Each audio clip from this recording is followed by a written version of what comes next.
ऐसी बातें करते हैं। उनके हर कमेंट्स, उनके हर बाइट के बाद जब नीचे कमेंट्स आप पढ़ते हैं तो वो चीज़ें मुझे ज़रूर परेशान करती हैं। बट मुझे लगता है समय हर चीज़ का रास्ता खोज ही लेता है। 24 आते आते तक ये बात और स्पष्ट हो जाएगी। अगर वो सीट नहीं छोड़ते हैं फिर तो आमने सामने चाचा भतीजा फिर एक बार सामने हो जाएंगे, आमने सामने। मुझे नहीं लगता भाई ऐसी कोई परिस्थिति आएगी। बीजेपी उनको मना लेगी कि आप छोड़ दीजिए?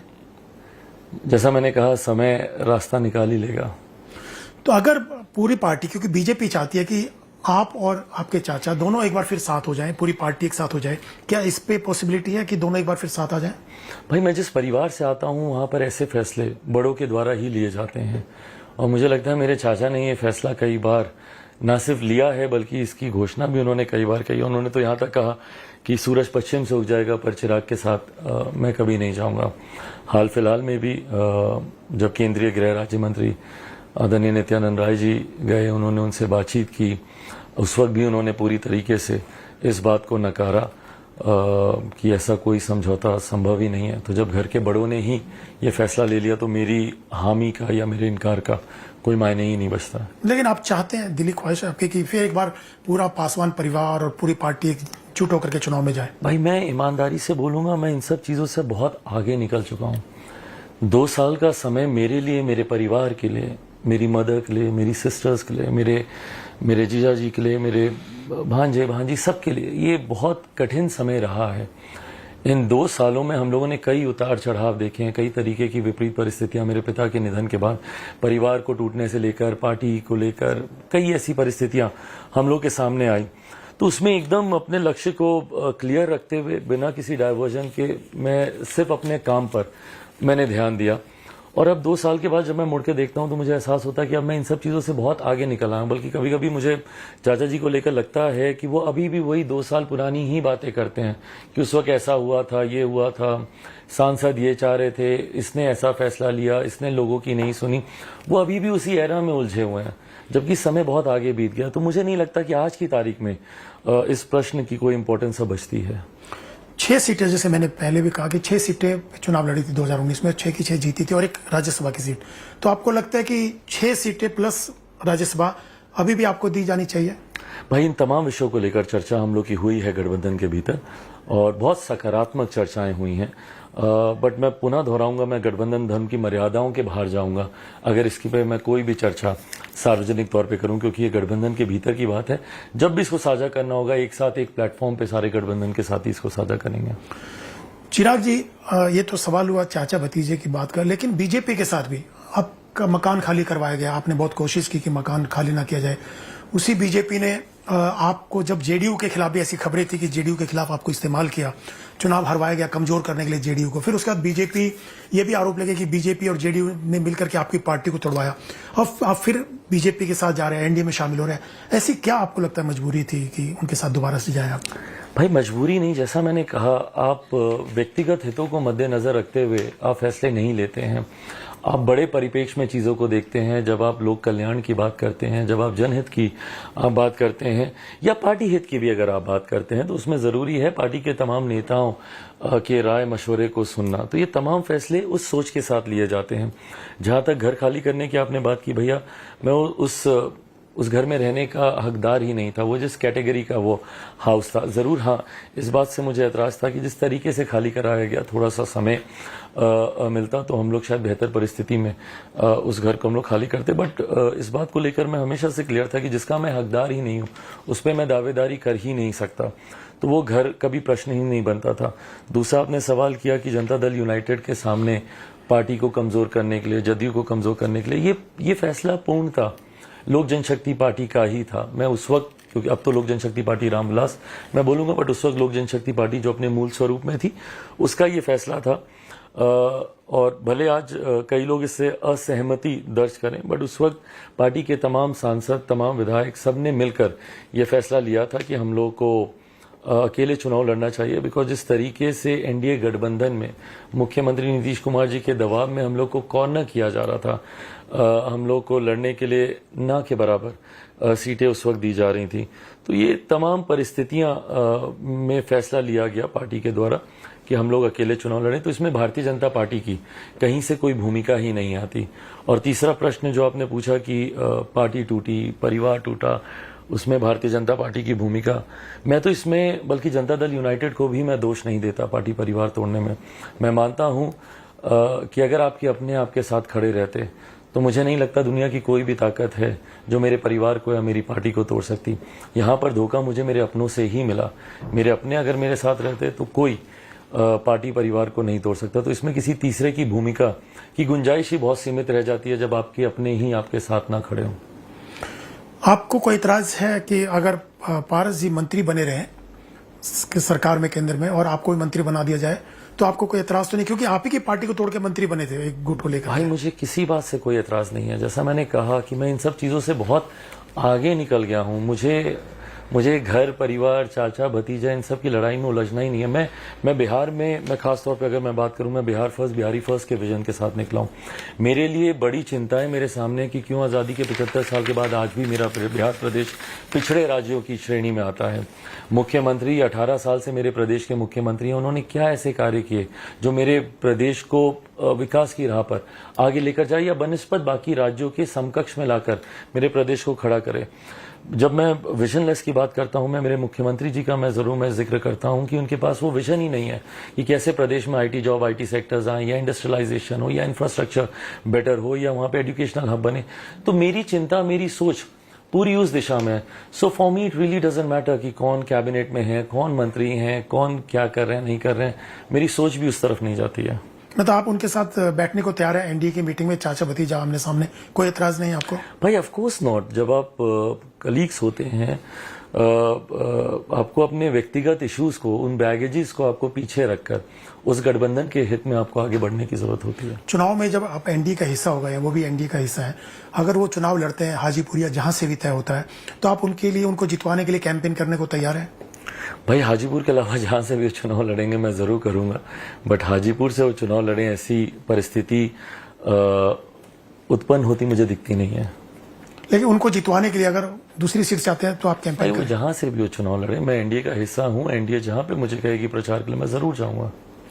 चिराग जी, 5 सांसद हैं उनके पास, आपको लगता नहीं उनका गुट ज्यादा मजबूत है, उनकी पार्टी ज्यादा मजबूत है, आप सिर्फ अकेले सांसद हैं? तो ऐसे में 2024 में आपकी दावेदारी जो 6 सीटों की पहले थी, क्या आपको लगता है दावेदारी बन पाएगी या एनडीए या बीजेपी आपको अकोमोडेट करेगा? भाई I'll just begin by correcting you a little bit. 5 सांसद उनके साथ नहीं है। जरूर वो दल बदल कानून की जो बाध्यता है उससे संभवतः वो बंधे हुए जरूर होंगे। औपचारिक तौर पर संभवतः वो उस गठबंधन से अलग निकल नहीं पा रहे होंगे।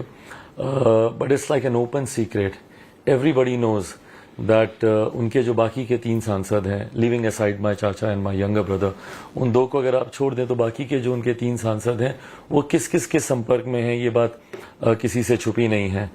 कल ही उनकी एक सांसद यहाँ मेरे साथ ही मौजूद थी। लंबे समय से उनके कई और सांसद मेरे संपर्क में हैं, और ना सिर्फ मेरे संपर्क में भाई बल्कि कई और दलों के भी संपर्क में हैं। और ये बात it's like an open secret, as I said, ये मुझे पता है, ये बिहार की जनता को पता है, and most importantly Bharatiya Janata party के शीर्ष नेतृत्व को पता है, क्योंकि उनके कुछ एक सांसद तो भाजपा के भी संपर्क में हैं। तो ऐसे में ये दावेदारी पेश करना कि 5 सांसद उनके साथ हैं, ये कहीं से भी सही नहीं है।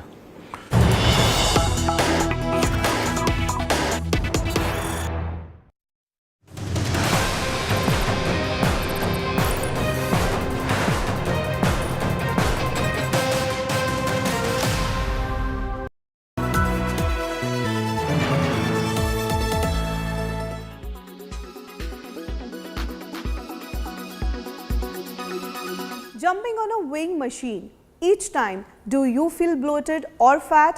I felt the same until some time ago when I realized that the number on the scale is only worthy of worry if you have extra fat or excess weight gain, which means if you don't have extra fat and you are healthy, you don't need to worry. Which means that if you are healthy and do not have excess fat, some weight gain is not something to lose sleep over. More than often, you would hear people stressing about gaining extra kilograms and happy if they lose these kilos. Fat gain has become synonymous with weight gain. But they are not the same things. Weight loss refers to a reduction in your overall body weight, including muscle, water, and fat loss. As far as fat loss is concerned, it refers to weight loss from the body fat. Simply put, it refers to the overall drop in the overall kilogram weight. There are a number of things that can affect weight fluctuation on a daily basis, such as hormonal imbalance, varying sodium intake, different amounts of dietary fiber and food.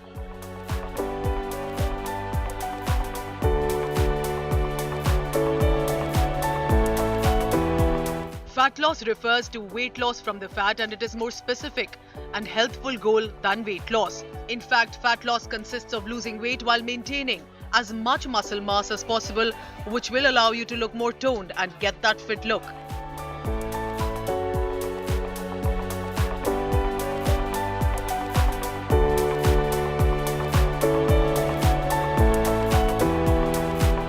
So if simply put, fat loss is equal to reduction or burning of the stored body weight. What is the difference between weight loss and fat loss? So what should you aim for? What is healthy? Fat loss or weight loss? Weight loss can be on the top of your goal, but for a healthier body composition, fat loss is the one you should be aiming for.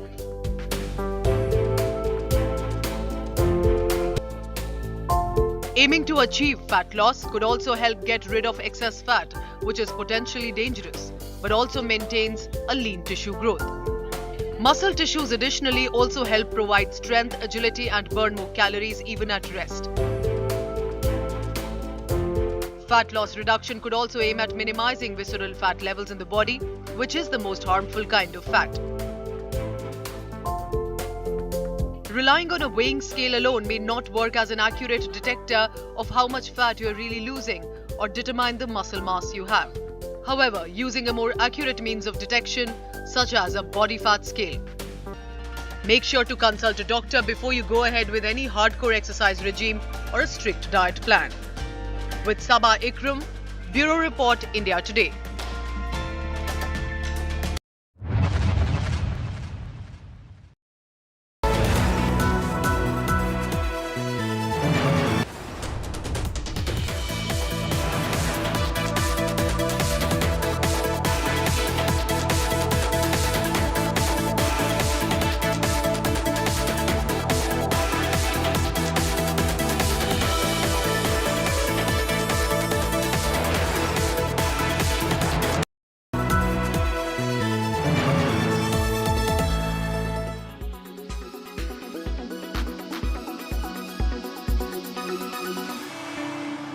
What if I told you 3 hours of a workout can be packed in just 20 minutes?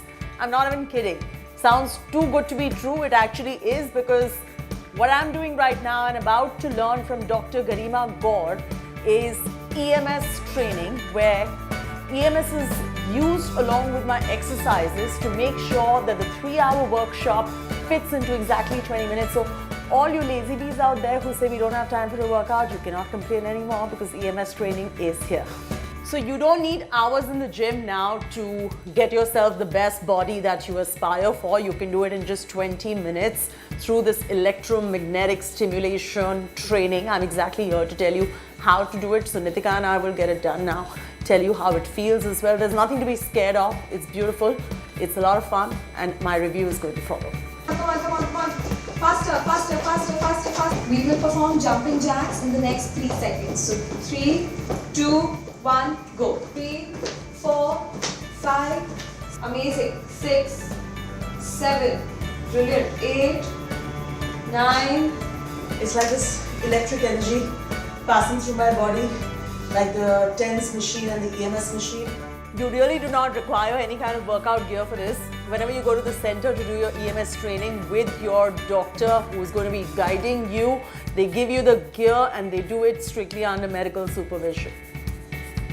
So we just finished 20 minutes of an EMS training session, which is equivalent to 2 to 3 hours of a workout depending on what is the intensity of the electromagnetic pulses. Wanda, I'm feeling so tired, but what is the science behind this? Why do you say that I did 4 hours of workout? Because I actually did 20 minutes of a workout. So the science behind it is basically the dual firing of a muscle fiber. In a conventional workout, only 30% of the muscle fibers are being activated. However, with the EMS training suit, we ensure that there's an external stimulation also. This means that instead of just 30%, you will have 95% of your muscle fibers being stimulated and working out all at once. Like I usually work out, but the time the stimulation went up, I could actually feel that, there is some extra effort I have to put in that workout. Those stimulations, which, I was like, oops, it's getting into me now. So at some point it was uncomfortable, but while working out, it was really nice. We're doing this at the Wellness Company, and over here it costs 5,500 rupees thereabout plus taxes, but on an average you'll spend anywhere between 5,000 to 6,000 rupees depending on which center and which city you're going to. What's important to note is that you do not have to go overboard with this. The dosage of the electrical impulses are going to be tailored just for you. So don't try to do this at home. Do it strictly under doctor's supervision only. Without getting your muscles contracted with weights, it is sending direct electrical signals in that muscles. It is a very advanced tool that helps in getting better contraction, resulting in a better workout. There are no side effects as such because it's just improving the quality of your workout.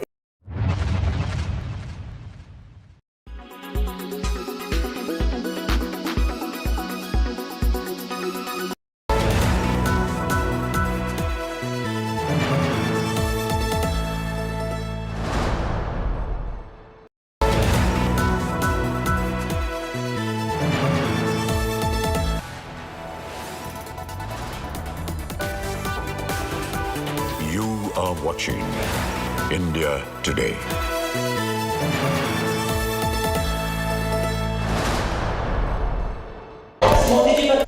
आनंद से भरा हुआ माहौल में अनुभव कर रहा हूं। साथियों, देश भर से जो कोई वहां घूमने जाना चाहते हैं, उनकी भी यही इच्छा थी। अभी तक मौजूदा टर्मिनल की कैपेसिटी हर रोज 4,000 टूरिस्ट को हैंडल करने की थी। नया टर्मिनल बनने के बाद इस एयरपोर्ट पर हर रोज करीब 11,000 टूरिस्ट को हैंडल करने की कैपेसिटी बन गई है। नई व्यवस्था में अब एयरपोर्ट पर एक साथ 10 विमान भी खड़े हो पाएंगे, यानी यहां के लिए नई फ्लाइट्स के लिए भी रास्ता खुल गया है। और ज्यादा फ्लाइट्स आने, ज्यादा टूरिस्ट आने का सीधा मतलब है ज्यादा से ज्यादा रोजगार। पोर्ट ब्लेयर की इस नई टर्मिनल बिल्डिंग में ईज ऑफ ट्रैवल बढ़ेगा, ईज ऑफ डूइंग बिजनेस बढ़ेगा और कनेक्टिविटी भी बेहतर होगी। मैं देश के लोगों को, पोर्ट ब्लेयर के सभी साथियों को इस सुविधा के लिए बहुत बहुत बधाई देता हूं। साथियों, लंबे समय तक भारत में विकास का दायरा कुछ बड़े शहरों, कुछ क्षेत्रों तक सीमित रहा। कुछ दलों की स्वार्थ भरी राजनीति के कारण विकास का लाभ देश के दूर दराज वाले इलाकों तक पहुंचा ही नहीं। ये दल उन्हीं कामों को प्राथमिकता देते थे जिसमें इनका खुद का भला हो, इनके परिवार का भला हो।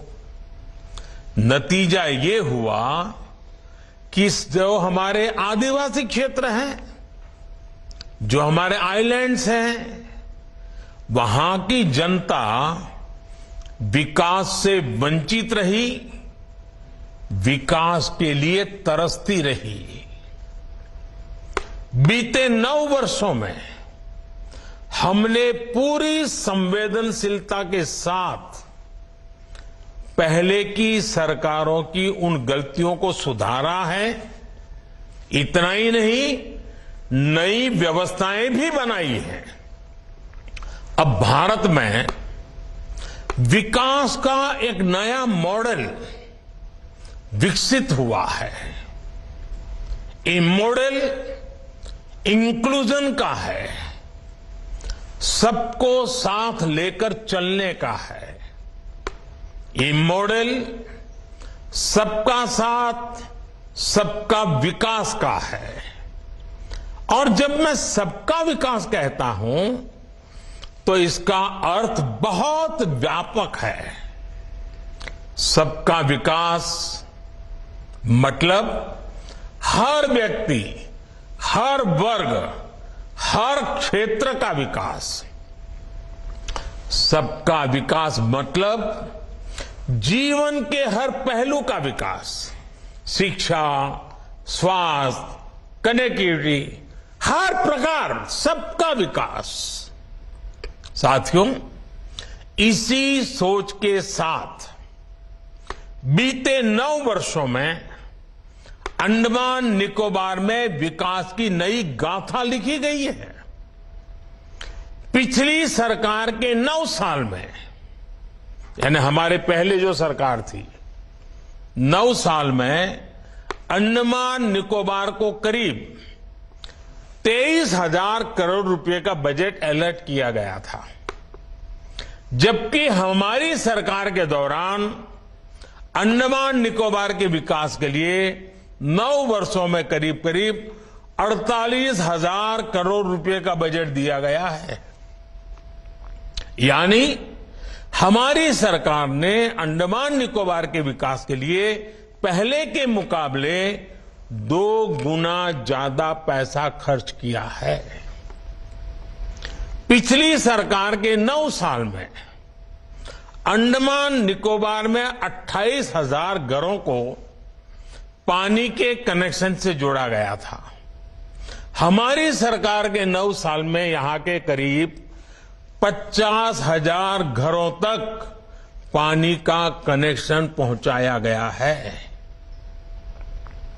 यानी हर घर जल पहुंचाने के लिए भी हमारी सरकार ने पहले के मुकाबले 2 गुनी रफ्तार से काम किया है। आज यहां के लगभग हर व्यक्ति के पास अपना बैंक अकाउंट है।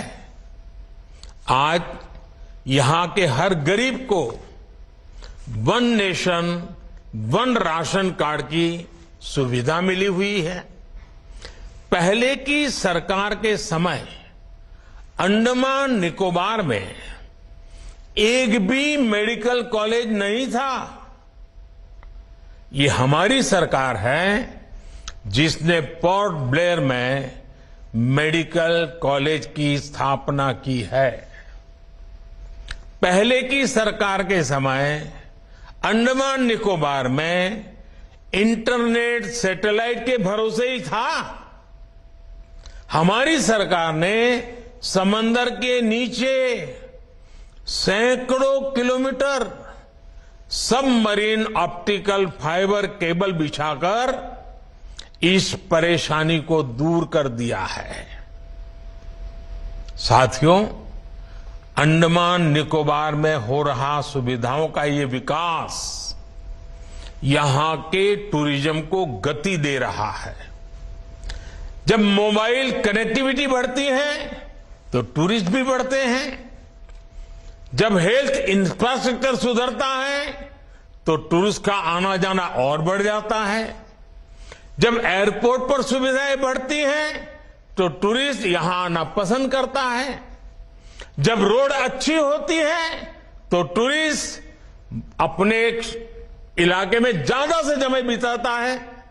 इसलिए ही अंडमान निकोबार आने वाले टूरिस्टों की संख्या अब 2014 के मुकाबले 2 गुनी हो गई हैं। यहां स्नॉर्केलिंग, स्कूबा डाइविंग, सी क्रूज जैसे एडवेंचर के लिए आने वाले टूरिस्टों की संख्या भी बढ़ रही है। और साथियों, मेरे अंडमान निकोबार के भाई बहन सुन लीजिए, ये तो अभी शुरुआत है। आने वाले सालों में ये संख्या कई गुना बढ़ने वाली है। इससे अंडमान निकोबार में रोजगार, स्वरोजगार की नई संभावनाएं बनने वाली हैं। साथियों, आज अंडमान निकोबार विरासत भी और विकास भी इस महामंत्र का जीवंत उदाहरण बन रहा है। आप भी जानते हैं कि अंडमान निकोबार में लाल किले से भी पहले तिरंगा फहराया गया था, लेकिन फिर भी यहां सिर्फ गुलामी के ही निशान दिखते थे। ये मेरा सौभाग्य है कि साल 2018 में मैंने अंडमान में उसी स्थान पर तिरंगा लहराया जहां नेताजी सुभाष ने झंडा फहराया था। ये हमारी ही सरकार है जिसने रॉस आइलैंड को नेताजी सुभाष का नाम दिया।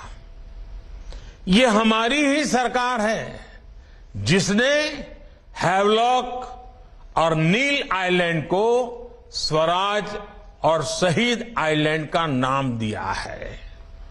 हमने ही 21 द्वीपों का नामकरण देश के लिए पराक्रम दिखाने वाले वीर पराक्रमी सपूतों के नाम, परम वीर चक्र विजेताओं के नाम पर किया है।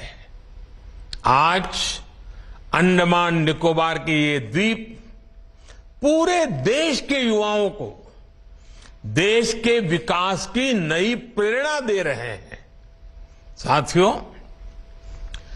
आजादी के 75 वर्षों में हमारा भारत कहीं से कहीं पहुंच सकता था, और ये मैं बहुत जिम्मेवारी से कह रहा हूं, कहीं से कहीं पहुंच सकता था। हम भारतीयों के सामर्थ्य में कभी कोई कमी नहीं रही है, लेकिन सामान्य भारतीय के इस सामर्थ्य के साथ हमेशा भ्रष्टाचारी और परिवारवादी पार्टियों ने अन्याय किया। आज देश के लोग 2024 चुनाव में फिर एक बार हमारी सरकार वापस लाने का मन बना चुके हैं, निर्णय ले चुके हैं। ऐसे में भारत की बदहाली के जिम्मेदार कुछ लोग अपनी दुकान खोलकर बैठ गए हैं।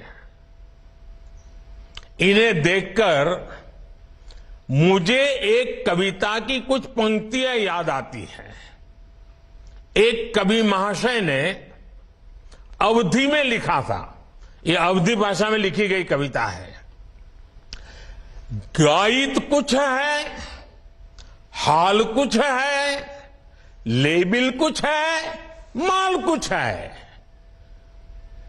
24 के लिए 26 होने वाले राजनीतिक दलों पर यह बड़ा फिट बैठता है। गाइड कुछ है, हाल कुछ है, लेबिल कुछ है और माल कुछ है। यानी गाना कोई और गाया जा रहा है, जबकि सच्चाई कुछ और है। लेबल किसी और का लगाया गया है जबकि प्रोडक्ट कुछ और ही है। इनकी दुकान की यही सच्चाई है। इनकी दुकान पर 2 चीजों की गारंटी मिलती है। एक तो ये अपनी दुकान पर जातिवाद का जहर बेचते हैं और दूसरा ये लोग असीमित भ्रष्टाचार करते हैं। आजकल ये लोग बेंगलुरु में जुटे हैं। एक जमाने में एक गाना बहुत मशहूर था, मुझे तो पूरा याद नहीं है लेकिन मुझे याद आ रहा है। एक चेहरे पर कई चेहरे लगा लेते हैं लोग। एक चेहरे पर कई चेहरे लगा लेते हैं लोग।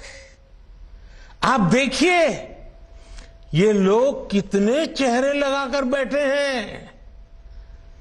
जब ये लोग कैमरे के सामने एक फ्रेम में आ जाते हैं तो पहला विचार देश के सामने क्या आता है?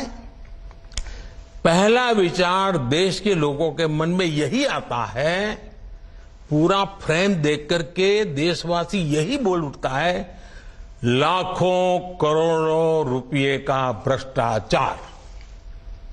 इसलिए देश की जनता कह रही है कि ये तो कट्टर भ्रष्टाचारी सम्मेलन हो रहा है।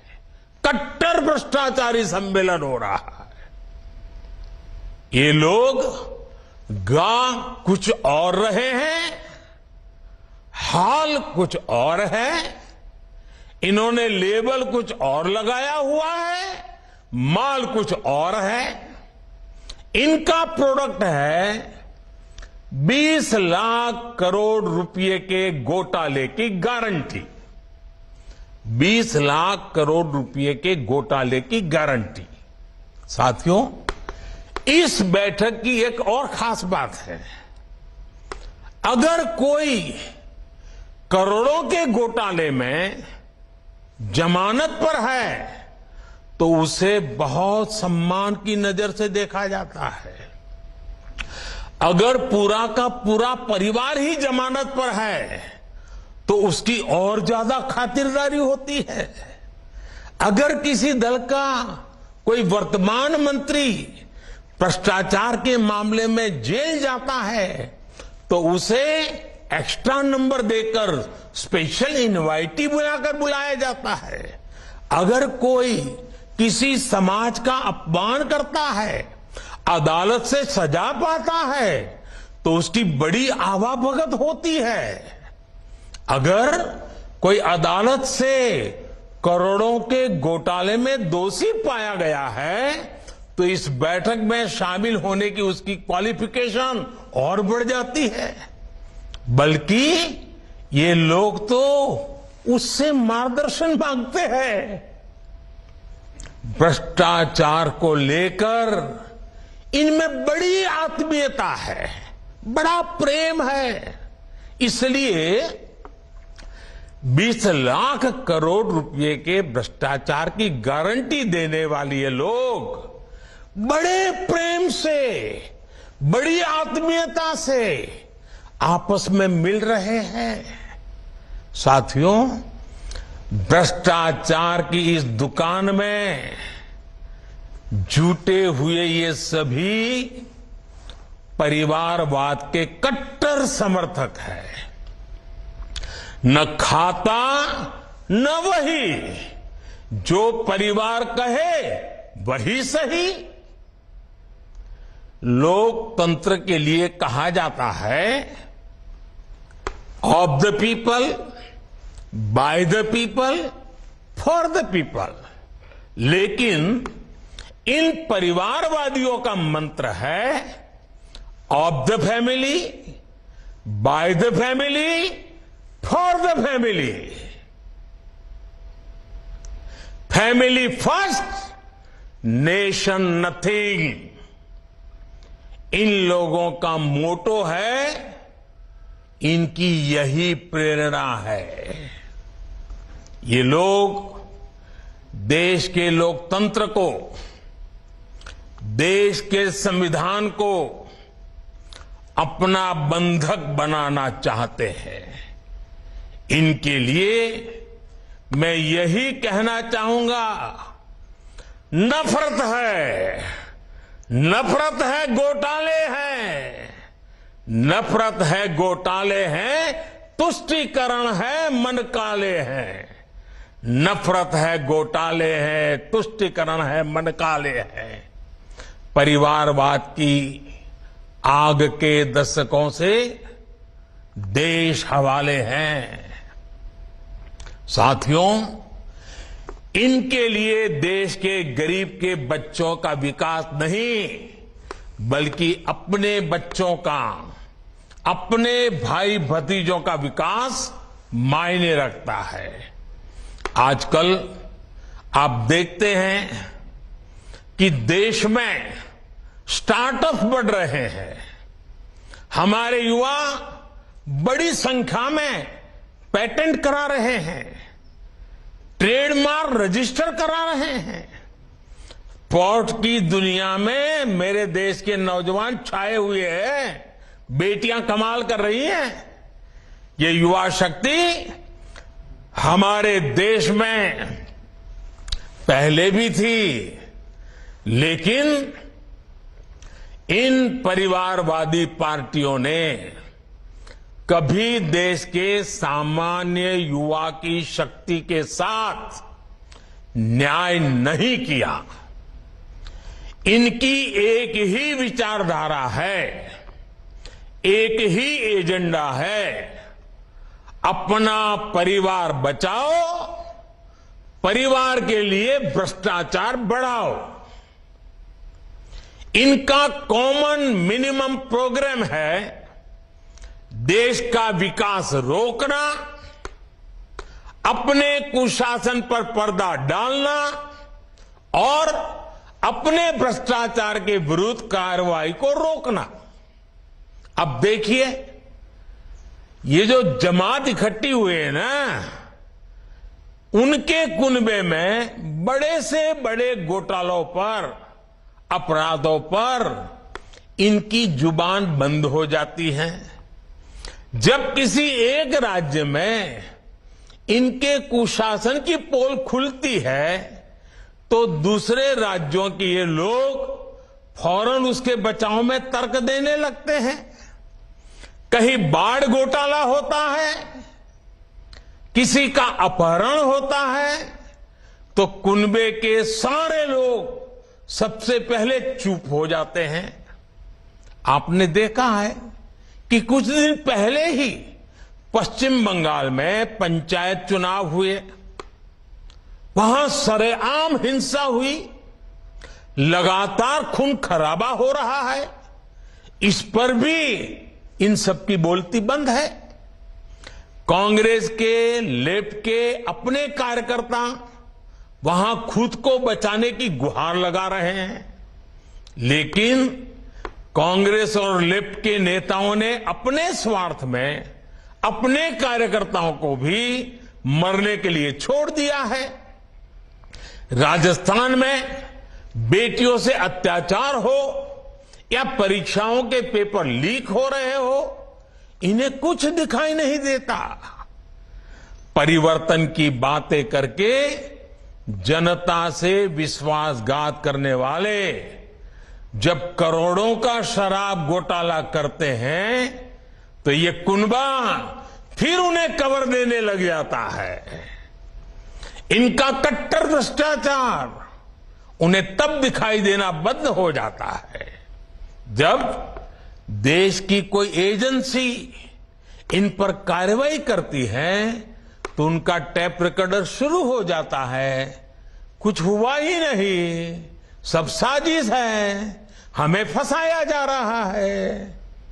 आप तमिलनाडु में देखिए, भ्रष्टाचार के घोटाले के अनेक मामले सामने आ रहे हैं, लेकिन इनके कुनबे के सारे दलों ने पहले ही सबको क्लीन चिट दे दी है। इसलिए इन लोगों को पहचाने रहिए साथियों, उनको जान लीजिए। इन लोगों से सतर्क रहिए भाई बहनों। साथियों, इन लोगों की साजिशों के बीच हमें देश के विकास के लिए खुद को समर्पित रखना है। आज दुनिया में अनेक उदाहरण हैं जहां द्वीपों ने और समुद्र किनारे बसे छोटे देशों ने अभूतपूर्व प्रगति की है।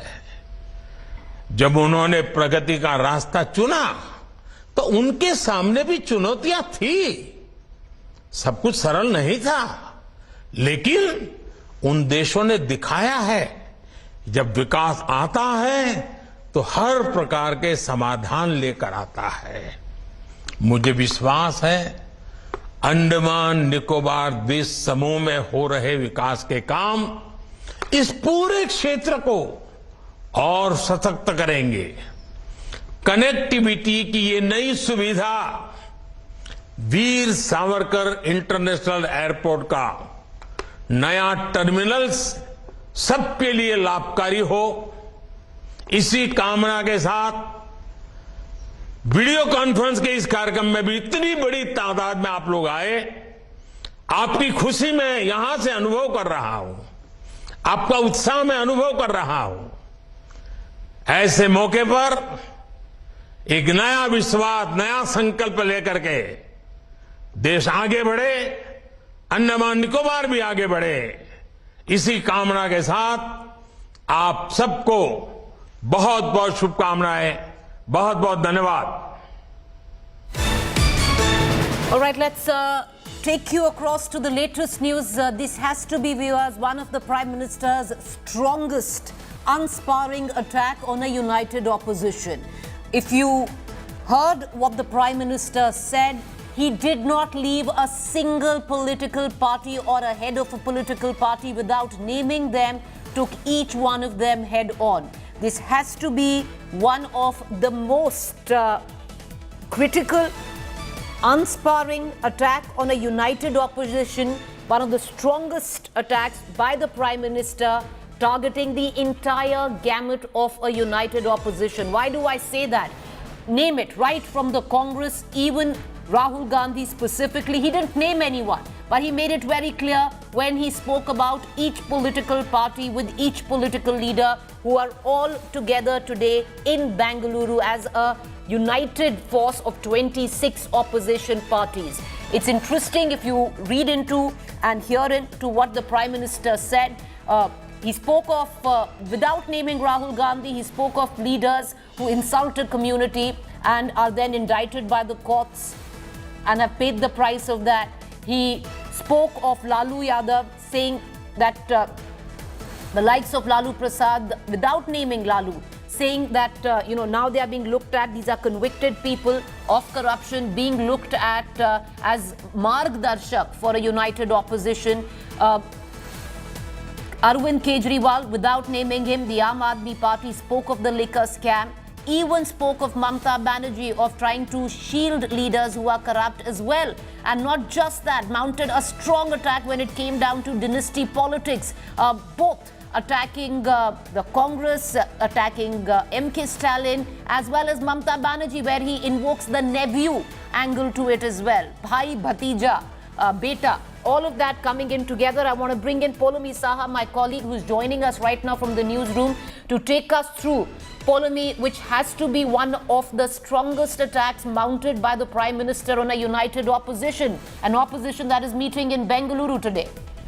Absolutely. This is possibly one of the strongest attacks that comes on a day that the opposition is meeting in Bengaluru to strategize how they're going to take on the Bharatiya Janata Party in the 2024 Lok Sabha elections. Like he said, without naming a lot of leaders directly, he of course took pot shots at them, specifically of course concerning dynasty politics as well as corruption. He in fact goes on to say, and he said that this is all about family first and nation nothing, that this is about protecting their families, this is about protecting dynasties is what this entire coalition is about. Parivar Bachao, Bhrashtachar Badhao is what the Prime Minister said, that this coalition is all about the corrupt who've come together at this Sammelan. He said, in fact, that this is about the opposition trying to open its dukaan in order to protect the corrupt. Opposition wale apni dukaan kholkar hame rokna chahte hain. Now, this dukaan reference, of course, is to Rahul Gandhi, who refers to Mohabbat ki dukaan when he counters the Bharatiya Janata Party. Then, of course,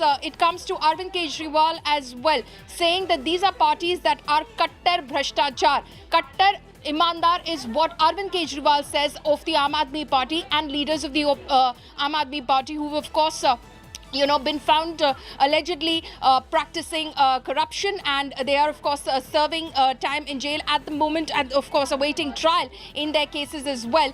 But of course this is the attack that the Prime Minister has levelled against the opposition. Ye kattar bhrashtachari sammelan hai is what he said about this conglomerate, which is of course the opposition parties of 26 parties that have come together to meet in Bengaluru today, of course being their second meeting. He also in fact mentioning that as far as Bengal Panchayat elections is concerned, there are of course local leaders of the Congress and the left who are, constantly trying to draw the attention of their high command, their top brass, as far as the national parties are concerned, to of course the alleged atrocities that are being committed against their local unit workers by the ruling Trinamool. But then of course the fact is that the TMC and the Congress, the TMC and the left, as far as the top brass is concerned, they're seated in one room in Bengaluru as they of course try to strategize how to take on the Bharatiya Janata Party. So clearly the Prime Minister is saying that they don't care for what their local units have to say, they don't care for their workers dying on the ground as long as their own ambition to take on the Bharatiya Janata Party is fulfilled. Preeti. Well, viewers, kid no one. One thing is very clear. This has been one of the strongest attacks mounted by the Prime Minister on a united opposition. Like Paulomi also took us through the various instances that the Prime Minister referred to without naming a single political party, without naming a single political leader. He made sure that he went on to attack each one of them. He also primarily stated that the entire opposition together, 26 political parties of them, collectively have led to a corruption of over 20 lakh crore rupees or even more. Also saying that the people have made up their mind that in 24 they're going to vote the BJP, and for 24, 26 have got together. Paulomi, I just want to bring you in because very rarely have we seen the Prime Minister go after all political parties at one go. If you look back, he's made some very, very strong speeches on the floor of the parliament as well, sometimes or mostly attacking the Gandhi family or the Congress in general, to bring in the entire gamut of the opposition without naming a single political leader, leaving no one. Talking of Lalu, talking of Nitish, talking of Bengal, the violence there, talking of Mamta breaking bread with the Gandhis, talking of nephew, bhai, bhatija, beta, where dynastic politics is concerned, talking about the Dukan, which Rahul Gandhi refers to as well, of there are only two things available at this Dukan. It's interesting in the context that today, while the opposition, 26 political parties are meeting, Paulomi, starting 3 p.m., 38 alleged political parties, which the BJP alleges is going to be with them, will also be meeting for their conclave. Clearly, the BJP is keenly watching what is going on in Bangalore, keeping in mind the language of the Prime Minister today, a full-blown attack on the opposition, followed by the key NDA meet later.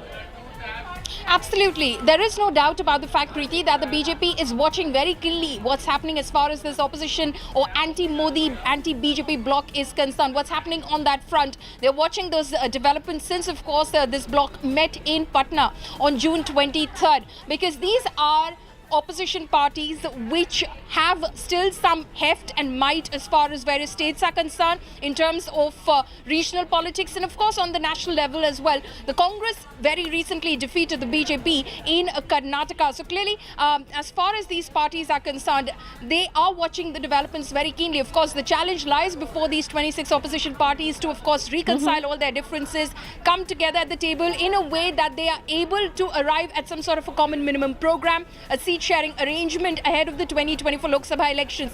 That still is a very tall ask as far as these 26 opposition parties are concerned. But the NDA and the BJP, of course, watching it very closely. And then, of course, that meeting that is to happen at about 5:30 p.m. this evening in Delhi, which the Prime Minister will be attending himself. Clearly, the BJP now flexing its own muscle and saying this is 26 versus 38. 26 versus 38, and it all boils down to elections 2024. So in terms of just the figures there, we're giving them out to you. Paulomi, do stay on with us. Because like I said, till now, ever, if you look at the history of political commentary of the Prime Minister, this has to be one of the strongest attacks mounted on a united opposition by the Prime Minister. He left no one. Name it. 26 political parties there. He referred to possibly each one of the big players indirectly without naming them, but making it very, very, very clear. Listen in to some of the statements made by the Prime Minister a short while ago. Guide कुछ है, हाल कुछ है, label कुछ है, माल कुछ है। 24 के लिए 26 होने वाले राजनीतिक दलों पर ये बड़ा फिट बैठता है। गाइड कुछ है, हाल कुछ है, लेबल कुछ है और माल कुछ है। यानी गाना कोई और गाया जा रहा है, जबकि सच्चाई कुछ और है। लेबल किसी और का लगाया गया है, जबकि प्रोडक्ट कुछ और ही है। इनकी दुकान की यही सच्चाई है। इनकी दुकान पर 2 चीजों की गारंटी मिलती है।